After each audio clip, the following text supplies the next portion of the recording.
everyone, welcome to this week's Focal Point. Today we'll be discussing exiles as missionaries. When I was in the US, one of the things that I really loved to see was that you could go to any place in America and find a Caribbean community. These people would have immigrated from like 20, 30 years ago and still spoke with their accents, ate the same food, listened to the same music, and kept their culture very big in their homes and in their communities. And I loved it because I could find some rice and peas and bishop shot anywhere. And that's kind of heartwarming. But you know what isn't? Those Caribbean people who go to New York for a weekend, come back speaking like them, behaving like them, as though they were born there and that culture was ingrained in them since day one. I'm just like, no. Seriously? What's the point? The point is, unlike those Caribbean people who go to New York and forget their culture, as Christians, we need to remember who we are at all times.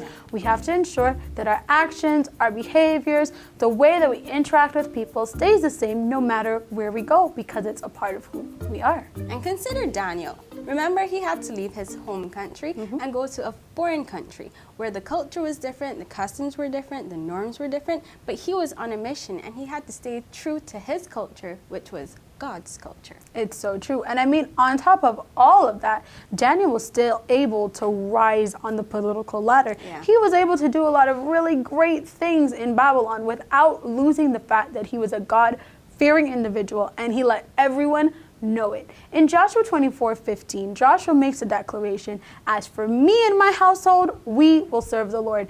And that's something that right now we need to be saying no matter where we are and no matter who we're around. And that's so true. I mean, remember Daniel, he went against the cultures, the norms, and the customs of the day because they went against what God was saying. And he was thrown into the lion's den for it. But you know what? As long as you stand up for God, he will stand up for you. So Daniel walked out of that lion's den untouched. Untouched, y'all. And this is a great place to bring in our 3 focal points. Focal point number 1.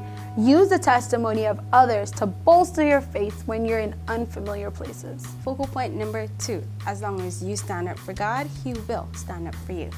And focal point number 3, remember, you can be in this world, But not of this world.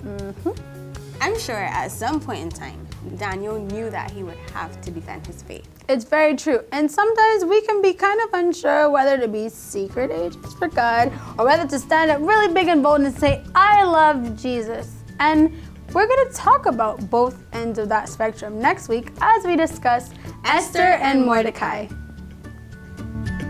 Contact us via Facebook and Instagram at The God Stop, and don't forget to subscribe to our YouTube channel.